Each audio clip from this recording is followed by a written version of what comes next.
Hi, నేను మీ బుజ్జి. Love at first సైట్లో episode 11 చూసేద్దాం రండి. వర్రీ కావాల్సిన పని లేదు. రాజుగారు ముందు జాగ్రత్తగానే ఉన్నారు. అందుకే పెద్ద ఆపద తప్పింది. వినీల్కి డౌట్ వచ్చి యశ్వంత్ని అడిగాడు. వాళ్ళు ఇలాంటివి రిపీట్ చేస్తే కష్టం కదా. ఎన్ని రోజులని ఇలా జాగ్రత్త పడాలి?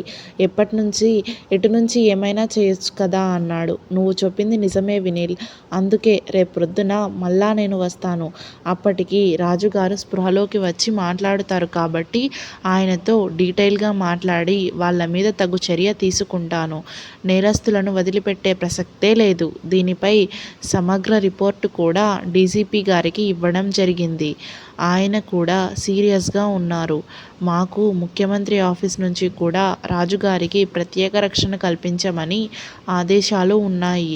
అందుకే 6 నెలలుగా ఆయన కారు వెంట మా ఎస్కార్ట్ వెళ్తూ ఉంటుంది. రాజుగారి ఇంటి వద్ద కూడా మఫ్టీలో పోలీస్ నిఘా ఉంచాము. కాకుంటే శత్రువులు ఒక టెండర్ విషయంలో రాజుగారికి అది రాకపోవడం వల్ల కోపంగా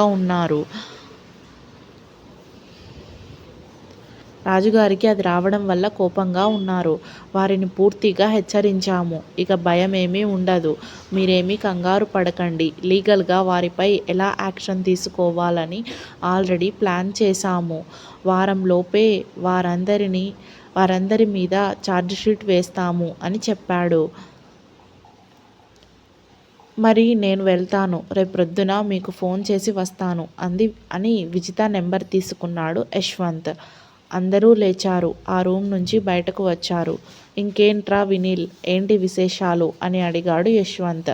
ఎంతవరకు వచ్చింది నీ మ్యారేజ్ ప్రపోజల్స్ అని ఆప్యాయంగా నీల్ని దగ్గరకు తీసుకొని అడిగాడు. డాడీ చూస్తున్నారు అన్నయ్య అని చెప్పాడు వినీల్. మళ్ళీ ఆ జాతకాల గోలేనా? త్వరగా చేసుకోరా బాబు, ఎవరినో ఒకరిని చూసుకొని. దగ్గరలోనే కూర్చొని ఉన్న విజిత వీరి సంభాషణ వింటోంది ఆసక్తిగా.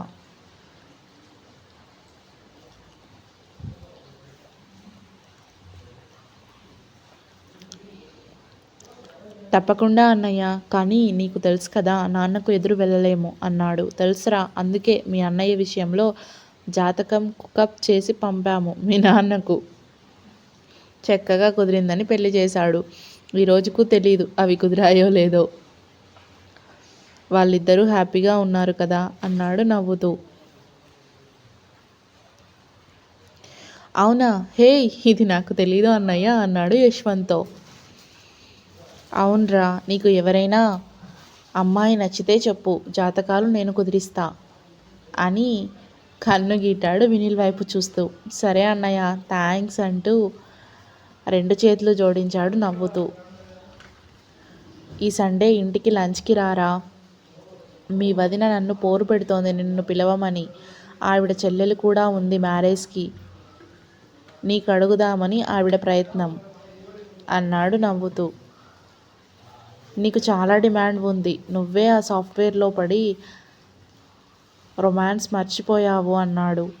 యశ్వంత్ మాట్లాడిన తీరుకు మొహమాటంగా నవ్వుతూ తప్పకుండా వస్తానన్నయ్యా అని చెప్పాడు. సరేరా, వెళ్తాను. రేపు నువ్వు ఇక్కడే ఉంటే మళ్ళీ కలుస్తాను అన్నాడు యశ్వంత్. వారి మాటలు వింటూ మనసులో నవ్వుకుంటోంది విజిత. జాతకాల గురించి, యశ్వంత్ చెప్పిన టిప్స్ గురించి అందరూ మాటల్లో ఉండగా డాక్టర్ బయటికి వచ్చి చెప్పాడు. ఆపరేషన్ సక్సెస్ అయ్యింది. రిబ్స్ కొద్దిగా మాత్రమే విరిగాయి. బ్యాండేజ్ వేశాము. 2 నెలలు పూర్తి రెస్ట్ అవసరము అని చెప్పాడు విజిత మాధవితో. ఐసీయూకి షిఫ్ట్ చేస్తాము. మీరు వెళ్ళి చూడొచ్చు. ఇంకా స్పృహ రాలేదు. 1 గంట పడుతుంది. జనరల్ అనేస్థినిషియా ఇచ్చాము కదా, కొంచెం టైం పడుతుంది అని చెప్పాడు. అందరూ హమ్మయ్య అని ఊపిరి పీల్చుకున్నారు. వీర్రాజు గారి భార్య గౌతమి అందరికీ స్నాక్స్ ఇంటి నుంచి తెచ్చింది. ఆమెతో పాటు వాళ్ళ పనిపిల్లాడు క్యారేజీలు పట్టుకొచ్చాడు. విజిత వాటిని రూమ్లో పెట్టమని చెప్పింది అతనితో. మాధవి, విజిత, వీర్రాజు, గౌతమి అందరూ ఐసీయూలోకి వెళ్తున్నారు. విజిత వెనక్కి తిరిగి వినీల్ని కూడా పిలిచింది. నీల్ నువ్వు రా అంటూ. ఇంతమంది లోపల అంటే పేషెంట్కి ఇబ్బంది విజిత అన్నాడు. పర్వాలేదు రా అంది తప్పదన్నట్లు. లోపలికి వెళ్ళాడు వాళ్ళతో. అది విఐపి ఐసీయూ కావడంతో చాలా పెద్దదిగా వెంకట్రాజు గారు ఒక్కడే బెడ్లో ఉన్నారు. ఆయనకి ఇంకా స్పృహ రాలేదు. పక్కనే డాక్టర్, నర్స్ ఉన్నారు. అందరూ ఆయన దగ్గరికి వెళ్ళారు. విజిత బ్యాండేజ్ అవి చెక్ చేసింది.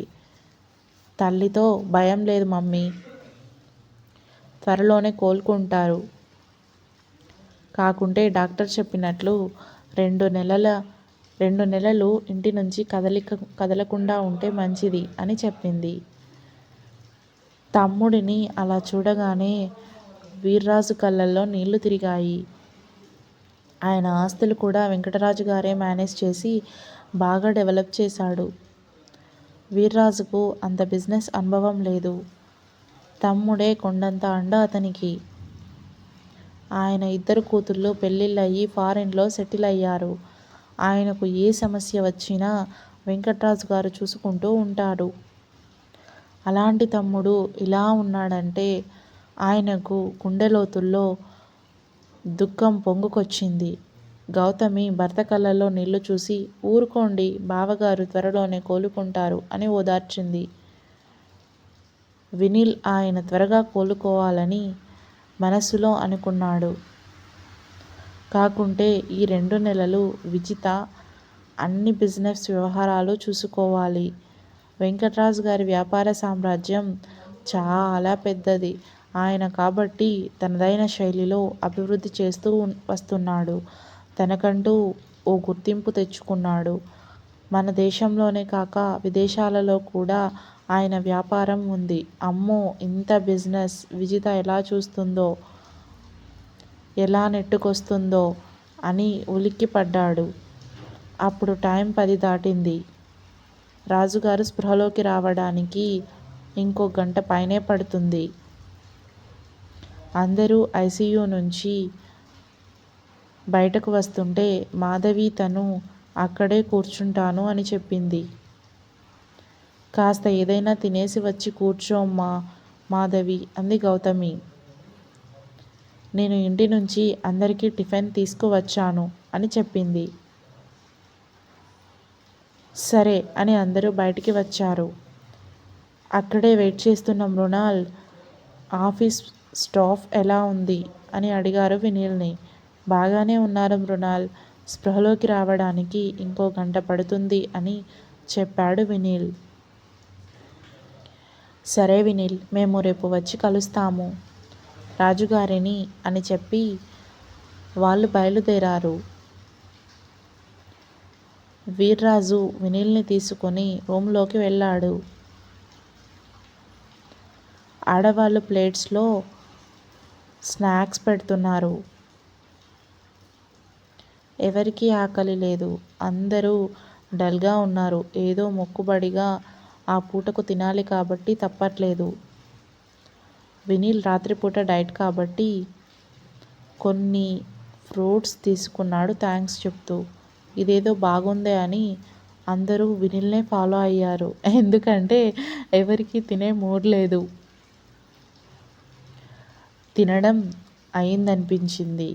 కాఫీ తెప్పించుకున్నారు. వీర్రాజుని, గౌతమిని ఇంటికి వెళ్ళమని చెప్పింది విజిత. వీర్రాజు గారు అప్పటికే చాలా డల్గా ఉన్నారు. ఆయనకు కొంత అనారోగ్యం కూడా ఉంది. ఆ సమయానికి మందులు వేసుకొని అర్లీగా పడుకోవాలి. అందుకే ఎక్కువ శ్రమ తీసుకోరు. వెంకట్రాజు గారి మీద ఆధారపడుతున్నారు ఎక్కువ భాగం. పర్వాలేదురా విజ్జి, ఇక్కడే ఉంటాం ఇవాళ అన్నాడు.